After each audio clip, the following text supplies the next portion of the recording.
every single day and as the years go on. So there's that. We'll move to the next slide. I like this slide because there's a lot of things crossed off. It makes me happy.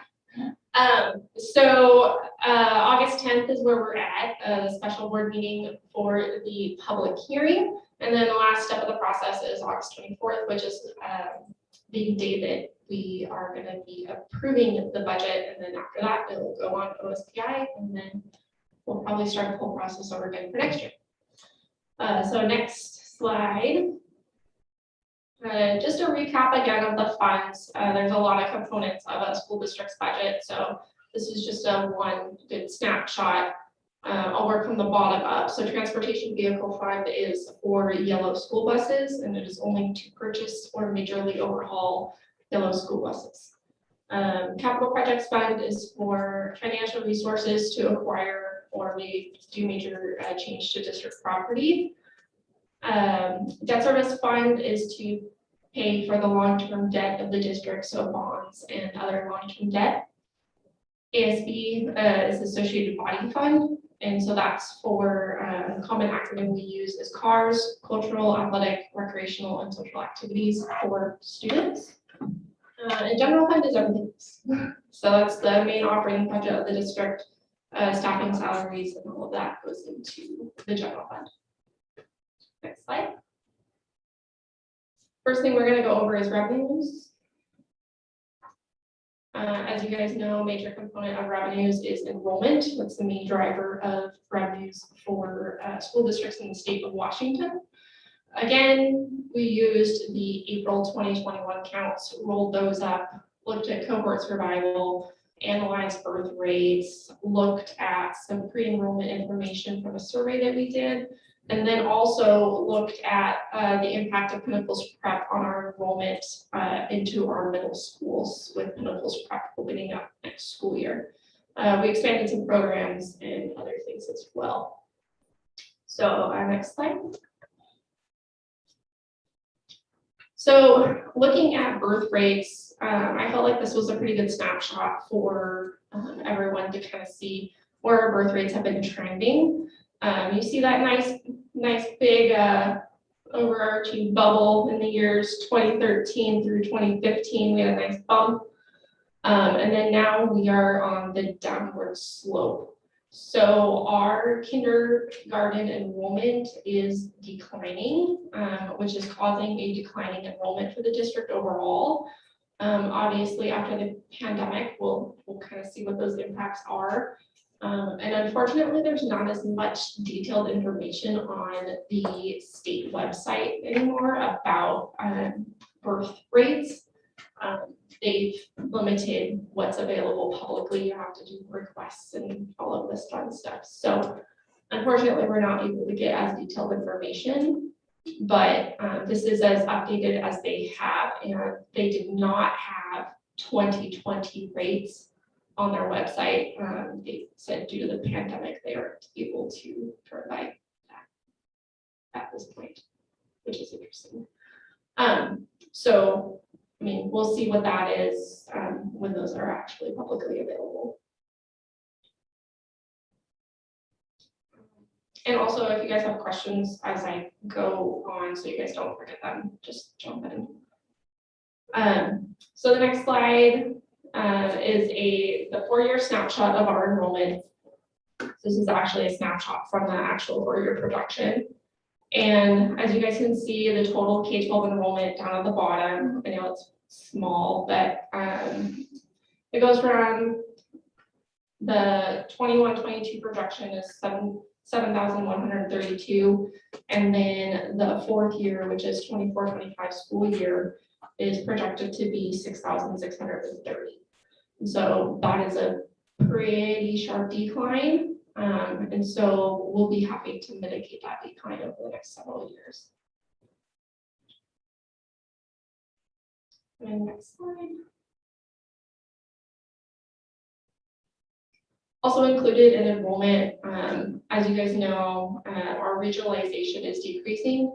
And so what that means is 1% every year is actually being reduced from the school district's revenue. due to how the legislation has implemented the regionalization factors in the new nuclear funding. Also, 4% assessed value growth on the levy, and that is the new voter approved amounts that we just got approved on the last ballot that we ran.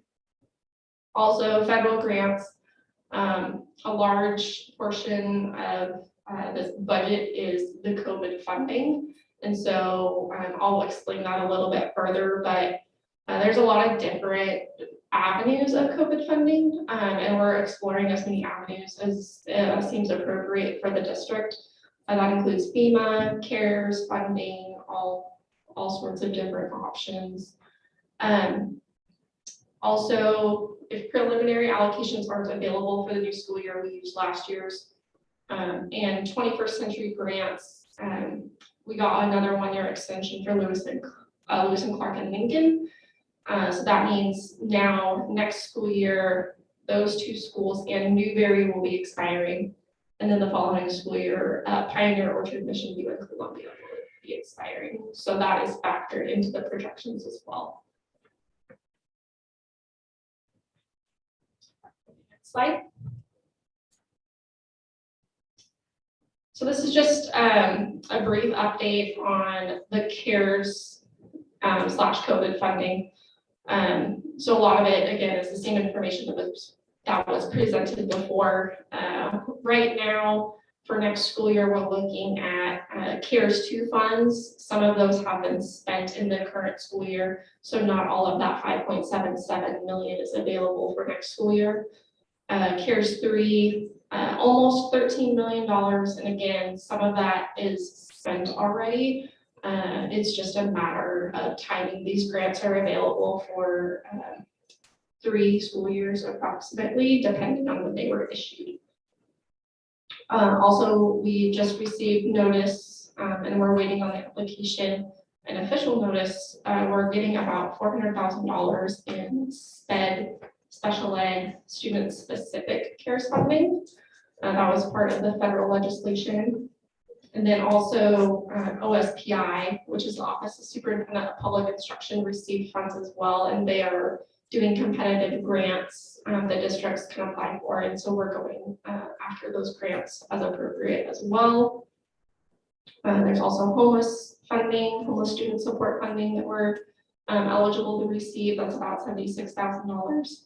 And then we also dived into the FEMA pool, which has been an interesting process, and so we're going after those funds as appropriate for the phase of FEMA, which is a whole other topic. Okay, next slide. So this is just a comparison of last budget and 21-22 projected budgets. As you guys can see, the 6,000, the federal special purpose, goes from almost 10 million to 36 million. That is where all of those COVID funds go. They're all federal funds, and so they're federal special purpose, so that is where they are accounted for. So that's why that looks like such a large increase. And then also the bottom line shows that as well. About the amount was 25 million that was budgeted for those, and that's just a 1-year budget that I put in the 21-22. That's not carried forward into the 4 years. Okay, next slide. So again, this is another snapshot from the 4-year projection. As you guys can see there in that first column with the fiscal amounts, that 36 million in the federal special purpose, that and again, then the next year that drops to about $10 million, which is basically just that removal of those COVID funds. And then also in the state general purpose mostly is where you'll see that impact of the declining enrollment and the decrease in regionalization. So you see over the 4 years that value does decrease.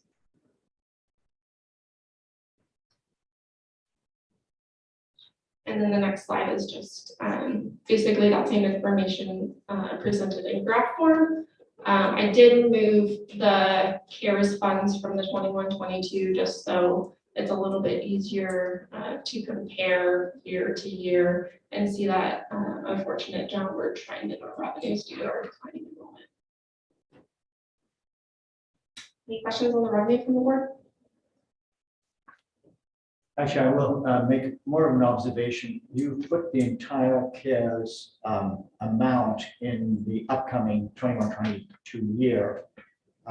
And I think I know about it before, and I think that makes it very clear what the spending is. But could you quickly give us a snapshot of this no later than deadlines for spending that money? And I would assume that we're going to see some of it in order to apply it efficiently being carried over to future years. Yeah, definitely. So the first round of CARES funds actually will be spent in full at the end of this fiscal year. That's kind of why I left them off of this budget presentation. The CARES 2 and the CARES 3 funds actually end in 2023. So right around the end of the 2023 school year, there are some carryover provisions. So, you know, if we do have funds left and we choose to carry them over, then we are allowed to carry them over for 1 year. So that's the bulk of the funds is about 2023 with some of that carryover provision. And we do have, you know, multi-year plans that I can present at a later time to the board once we, you know, have more solid numbers as far as what we're planning. But it is a multi-year thing. We're not planning to spend all of it next year, but just so that we have something that's, I guess, a little bit easier to compare year over year, if that makes sense. And we have to budget every year anyways. I'll be up here doing the same thing next year, year after that, and year after that, hopefully. We will, if we have funds available still that we need to budget in next school year, we'll do that at that time. In regards to that, the first set of funds, did those have a different time limit? They did, okay. Yeah, they ended a little bit earlier because they were issued earlier. So I believe that the very end was 2022. So the end of this upcoming school year, but the amount that we received in the first round was dramatically less than what we're receiving in the second and third rounds. So most of our funds actually went to technology right off the bat to get those devices in kids' hands.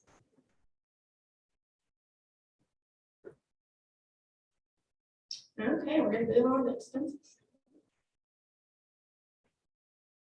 And the first part of expenses is staffing. So this is again a snapshot of the 4 years, including the budget for the 2021 school year. And this is in FTE, which is full-time equivalent. I put the calculation of a full-time equivalent at the bottom because it does differ based on staff type. So it's not a body count, it really is a representation of hours worked for staff. So as you guys can see, as we discussed in the previous presentation, the budget is going up from 2021 to 21-22 in certified staffing. And again, really we're looking at keeping those class sizes low for those grade levels coming out of the pandemic, really trying to be intentional and making sure that, you know, our students are well supported. So we do recognize that. We also recognize, as you guys can see in years 2 through 4, that we will need to make reductions in staff to be able to be financially sustainable. So we are looking at ways to do that, which I'll talk about in a second. Classified staff, from the budget, we actually did go down slightly. Again, you know, looking at operational needs over time, they change. And, you know, we went through a number of changes with transportation, food service, and a lot of different areas. So you know, that's reflected in here. So, again, just about a 5-person, do math on my feet, just about a 5 FTE reduction there. And then over time, similar to the certified staff, decreasing that staffing level to maintain fiscal sustainability. So on the next slide, we talk a little bit about what I alluded to just a second ago with, you know, making sure that we're looking at ways to be financially sustainable and really looking at what is our enrollment and using our enrollment as a driving factor for staffing. And one of the things that does is it creates equity across the system. So when you have an elementary school that's 200 students more than another elementary school, that elementary school should have more staffing allocation. So, you know, really making sure that we are intentional with our FTE and making sure that we're intentional with our funds as well, and making sure that we, you know, we have a really good foot to stand on and we know where our staffing FTE is going and we know why it's going there. So we'll be working on that probably starting this fall. We did soft rollout a little bit last year with classified staffing, mostly with paras and intervention planning. So we did kind of a soft rollout of that, and then we will be working into a full model for the coming school year that will probably start rolling out around January, February, having those conversations with principals and directors.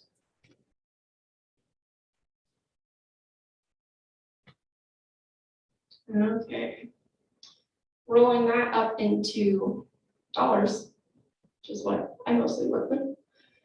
Can go to the next slide. Thank you.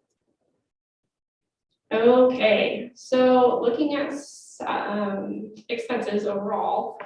So again, comparing that 2021 budget to the 21-22 budget.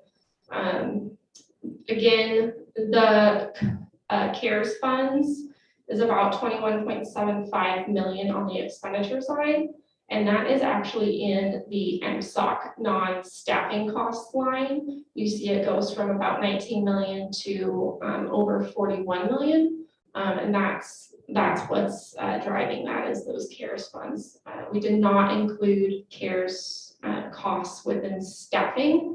Again, so we can remove that and really look at what are our staffing levels truly at and looking at that number.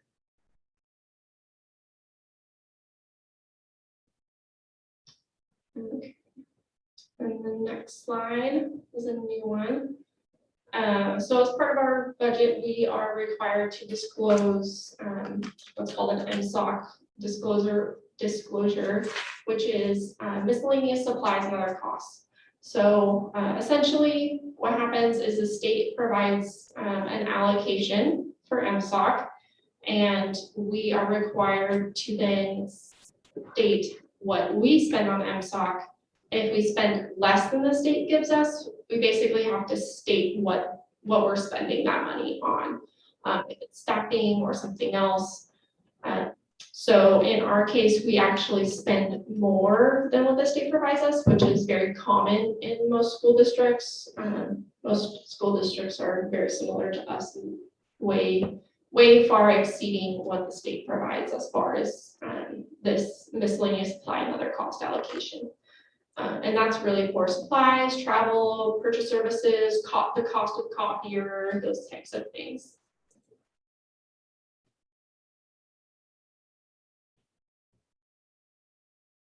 Okay, next slide, please.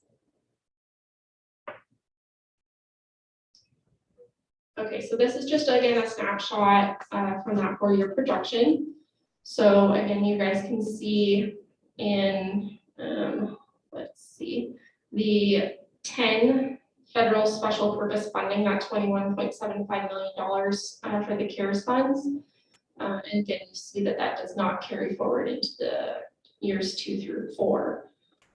This budget proposal. And then you know, where we had those reductions in the revenue, I tried to mimic that on the expenditure side. So losing of those grants, I reduced those expenditures from those grant categories so that there was, you know, some consistency across the system, so we're not showing it in two different buckets. And then you guys also will see that $500,000 transfer at the very bottom of the first year, the 21-22 budget, and that transfer is to capital projects, as we discussed before about the softball fields. And then the next slide, again, just shows that same information, just in graph form again. Also, again, reduced out those CARES funds. You see the 21-22 is a bigger bar than 2021, and again, that's primarily due to that staffing FTE increase. So staffing translates into expense dollars. And then you see over the next 3 years, we are reducing that. Okay, before we move on, any questions?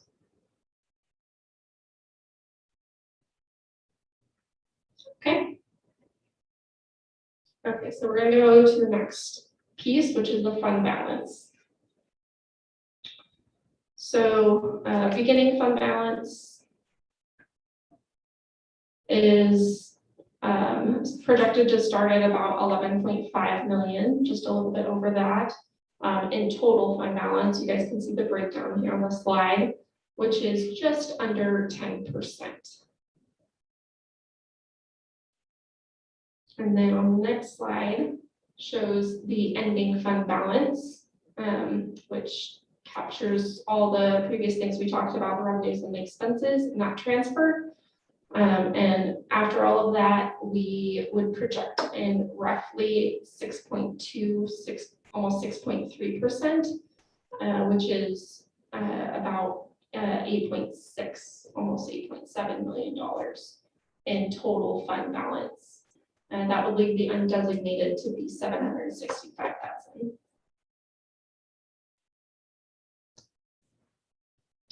Then on the next slide is a 4-year summary of the fund balance, showing and capturing all the information that was previously presented. This one is different than what was previously presented. We went back to the table and made the necessary changes to maintain that 6% as requested by the board. So you guys will see that kind of in the middle of the slide there. Also, again, just summary of total enrollment, the staffing FTEs, and then also at the bottom are projected estimates for the tax rate for just for the EP&O levy. Because that's the one that goes into the general fund. 2021 is actual, everything after that is projections. So any questions on the general fund before we move on? Okay. You're safe this time. You're just Third time's a coming up charm. with them. You're still writing them down, coming up with the good ones, I know. Okay, so we'll go to the other funds. Hopefully we'll blaze through these ones there. Yeah, not as exciting. So this is the ASB fund. Nothing has changed from what you guys saw before, I don't believe. So again, looking at the 21-22 budget and going forward, we do have that implementation of the fee reduction program, and so that does impact our associated student body funds. We are actively exploring opportunities to help support that. So we're hopeful that we can kind of help mitigate that, but you know, we'll be happy to deal with that as it comes. Okay, and we can go to the next slide. So this is the debt service fund. And again, same format. So this is just, again, that fund that pays the bonds. So tax revenue coming in, bond payments going out. This is what it looks like over the 4 years, projecting to end the 4th year at about $2.7 million. And that's all that happens in this fund. So it's pretty cut and dry. Next slide, please. Okay, capital projects fund. So this one looks very similar to what you guys saw previously. I don't believe that the dollar amounts changed. Just probably a smidgen bit more detailed than what was there before. You guys can kind of see the projects that we're planning on. I did not budget expenses after the first year. Again, we'll be budgeting again next year once we know, what those projects are, things like that. At current time, we don't have projects that we anticipate going further out. And if that changes, again, we can modify the budget next school year.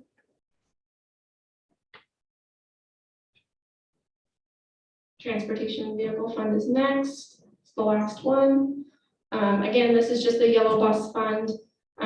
The one major change from last school year is our Department of Ecology grant has ended. So unfortunately, we, unless we apply and get another grant from the Department of Ecology, will be now solely relying on depreciation. So we will be, working on that plan. And that's all I have. So I will entertain any questions from the board, and then you can move on. Questions about revenue projection enrollments. You mentioned okay. Question about your revenue projection enrollments. You mentioned that you. What slide are you on? Just so Caleb. Oh, I'm way back at Number 6, Caleb. Just it's not really always there, but you mentioned that you analyze the impacts of Pinnacle's prep. Did you also look at Cashmere Discount choice applications that we know went out last year? So if they were, or if that had already happened as of April, that would have been included because we used April counts. I didn't look at anything that happened May, June. There wasn't a huge enrollment swing from April to June, so I don't believe that the choices out were that dramatic to swing that enrollment count. I don't, to my knowledge, again, this is to my knowledge, I don't have any information that would say, our choices out are going to be way more this year than they are historically, and they're not going to equal the choices in, that kind of thing. But like I said, I used the April count. So if it was, if those students had choiced out at that time and had not choiced back in or whatever, then those are reflected.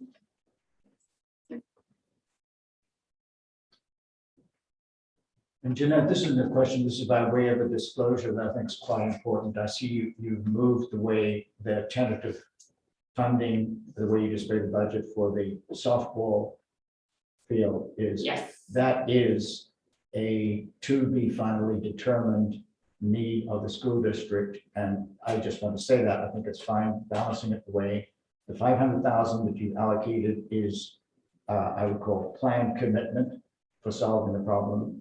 And thereafter, you're looking at a certain amount of uncertainty, correct? Yeah, so for the softball fields, that $5 million in the capital projects expenses, it is really just an estimate. It was kind of middle of the road to the numbers that we got on the low end or the high end. We got a very wide range from our architect, just as like a Paul and I going, okay, how much are we talking about here? So that was the number we stuck with as like a middle of the road. If things come in dramatically different, we can change the budget if we need to. So we can modify the budget down the road. On the revenue side, yes, I did plug in the $500,000 transfer from the general fund, and then also $4.5 million that will be determined for a funding source down the road once we get to that point. And when you say middle of the road and comparing the softball field, what are we comparing it to? Are we comparing it to Rec Park? What are we comparing it to? So that was their estimate based on what they're, kind of seeing with those types of facilities currently, with, doing similar setup to what the baseball team has. So that was what we were looking at as a Title IX compliance. And so we looked at that and we said, okay, based on what you guys are seeing right now with what you're building, what ballpark are we talking about? Not no pun intended, sorry. Sure. I wish I was that good. Jeanette, I have a question about grants. So we've talked about 21st century grants and the ecology grant for the transportation department. I know we used to have someone who did a lot of grants in the past on the education side. So in terms of losing these grants, what are we looking to do? Are we looking to hire a grant writer to replace these grants, or what kinds of thoughts can you share with that? Yeah, so we're looking at some different avenues. There is the potential, depending on what's in the federal budget, that there are similar grants to the 21st century that come available that we could apply for. So definitely looking at some of those. There's also one of the grants that we're applying for from OSPI from their CARES funds is an after-school grant. And so there's potential that we could look at it at, maybe using those funds to continue it. Again, that's just one-time dollars, so it doesn't really solve the problem. So that's one thing that's difficult, specifically with federal grants, is that usually there's an end date and it's just a matter of time. But we are actively looking at other options and also starting those conversations of what sustainable revenues do we have within our system to be able to sustain those programs in some capacity. So we are actively having those conversations, simultaneously trying to manage a lot of other costs as well. So you mentioned no fee requirements for participation in ASB activities, and I've watched the ASB fund, grow year after year. So are you saying that the fees that we are going to be waiving are going to come from the ASB fund? Is that what you're proposing? That definitely is an option. I'm having active conversations with mostly the high school. They're the most impacted by the change. Actively having conversations with the principal and Jim Beeson, the athletic director, around what the impact is and creative ways to solve that problem going forward.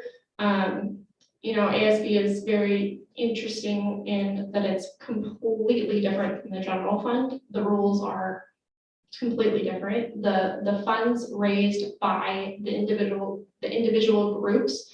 So for instance, the volleyball team, their funds are their funds.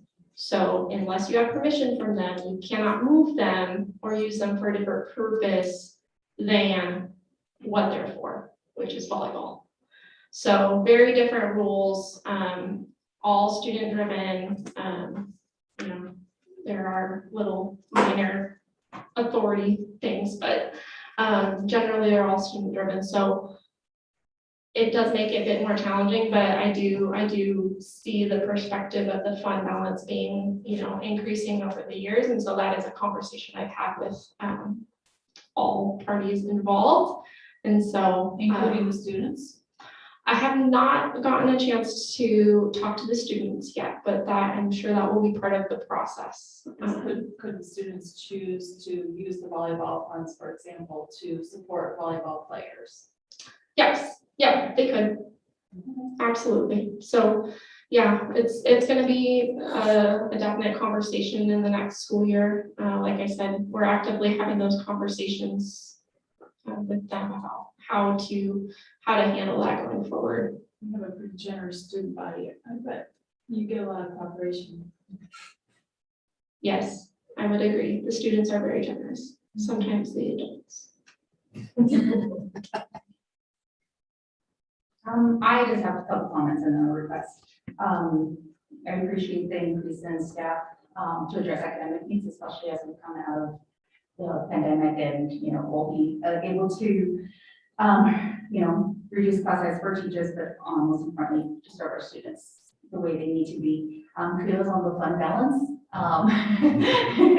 Good job. I think we all are aiming for a healthy reserve, so kudos for that. And then before we move to the public comment portion, can you just remind us in regards to the process of what's required from the school district in regards to meeting the requirements of the RCW and the WAC, so that everybody knows what the process is in regards to having access to the review budget for today? Yeah, definitely. So the budget is due to the ESD, which is the not the Employment Security Department, the Educational Service District, North Central ESD, by July 10th. And so after that point, we quickly gather the budget, put it in a presentable form, and then 2 weeks before the public hearing date, which is today, we are legally required to post a legal notice in the newspaper announcing the public hearing, letting people know that if they want to view the budget, they can come grab a copy from the front office here. It's been here 2 weeks, I guess. So they can come grab a copy. Obviously, if somebody's not able to do that, they can, contact the district and we can accommodate them as needed. The next step is after the hearing today, you guys will adopt the budget on the 25th or 24th, hopefully, and then we will submit that to OSPI. And once that's submitted to OSPI and they approve it, then we post it on the district's website as required. Okay, so once it's approved, it's posted on the district website. Yes. Okay. Yeah, correct. And it's final official certified form. All right, perfect. Thank you. Are there any other questions from the board? So the budget hearing is now open for public comment, and we're going to run this as for the regular public comments that we have at our normal board meeting. So if you'd like to make a comment, if you would let Kim know and step up to the podium as you're called, that would be great. Do we have anybody signed up to comment so far, Kim, at the budget hearing? We do? Yes, please. Do I need to officially hearing? I just did that. Now open for public comment. Okay, I'm used to a little bit more formal notice. Do you want me to bang? All right, it's official. All right, my name is Matt Battleguard. I live at 824 Autumn Crest Drive. Good job on the presentation. I know it's not easy presenting budget, but there's a handful of things I think would be helpful to know a little bit more about before the board approves this budget on the 24th. First is, it looks like there was about a $6 or $7.3 million lift in COVID-related funding based upon the last meeting and presentation. I think it was around $16 million is what the district had budgeted. I think you were showing anywhere between 25 and 26 million. It'd be helpful to know what the staffing levels are going to be related to revenues. It looks like staffing increases next year and then has to decrease in subsequent years. That would be the concern to me as a community member trying to recruit good, talented people, only to have to potentially send a message to them that staffing reductions and rifts are going to occur in a couple of years. It would be very interesting, I think, for us to hear as well, what are going to be the investments that are made in COVID-related funding when it comes to mental health and most at-risk children within our community. So I think that there needs to be specific line items called out in the budget that talks to those investments. And also, I think it'd be very helpful for the community to see staffing counts. I understand how the hours are calculated. I think it's an interesting perspective, but I think the head count is something even more, I guess, tangible for the community to understand. I think there's a general concern that staffing levels remain heavy on the teacher side rather than on the administrative staffing side. And so having that breakdown, I think, would be very important for us to understand. So those are my comments. Thank you. Thank you. Is anyone else signed up? Is anybody else planning to make comments this evening? Jeanette?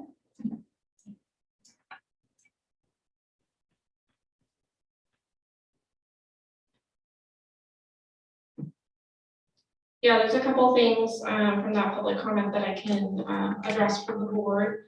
So the increase in the COVID funding really, and it occurred on the revenue and the expense side in equal parts. So what it was is we got more information for additional grants. And so we really wanted to capture that and make sure that we have the authority, the spending authority next school year to do the things that we need to do and to spend those funds as we just determine that best serves students. So that's really what it was. It was $5 million on the revenue and the expense side. So again, no change in fund balance was impacted by that. It just really was additional information we got and just, okay, maybe we need to relook at that number, make sure that we really have the capacity we need to do the business that we need to do for the next school year. Also, some of the things in the COVID slide, and sorry, Caleb, can you scroll down? I'll tell you when to stop. You can keep going. Oh, back one, sorry. There we go. So this slide does list some detail as to what the COVID funds are spent on. There's also a memo in the regular board agenda. I believe it's under superintendent informational items that talks more about the CARES funds and what we're spending it on. But just a few things as far as mental health goes for students. We are doing at the elementary supporting SSSs, which is student support specialists. That is a collaboration with a community organization to provide those support staff. So we're excited to be able to continue that for another year using CARES funds. We also had the well-being project over this last year, probably continuing to do something similar in this next school year, really focusing on engaging students again, especially at the secondary level being back full-time. So we're excited to help support that. So those are just some of the things that jumped out to me as in regards to that. I guess for me, as far as a body count versus an FTE count, when we look at staffing reductions, we are looking at hour reductions. And so that's one of the reasons when I'm looking at staffing, I look at FTE, is because it really is a function of hours, which is what we're using in those positions. Teachers is slightly different because typically one FTE equals one body. But that's not necessarily how it's counted and reported to the state on the budget. And FTE is common across all school districts. That's what every school district uses, is those same similar calculations. Certified is slightly different for every district, but the classified is all based on 8 hours a day, 260 days a year. So it's pretty easy to look at district to district, where are we trending? So those are just a couple comments for the board. So the budget hearing is now closed, and thank you for the public comments, and thank you, Jeanette, for your time. Thank you to the board for your questions, and I will now adjourn the budget hearing, and we will have a brief break before the board meeting at 6 p.m. I think your air conditioner is energy efficient and it shut off a while ago. And if 100 degrees has any impact on Your Will, happiness. Are you ready to take a nap? Is that what you're saying? Just saying, if you haven't noticed the room. yeah, now this room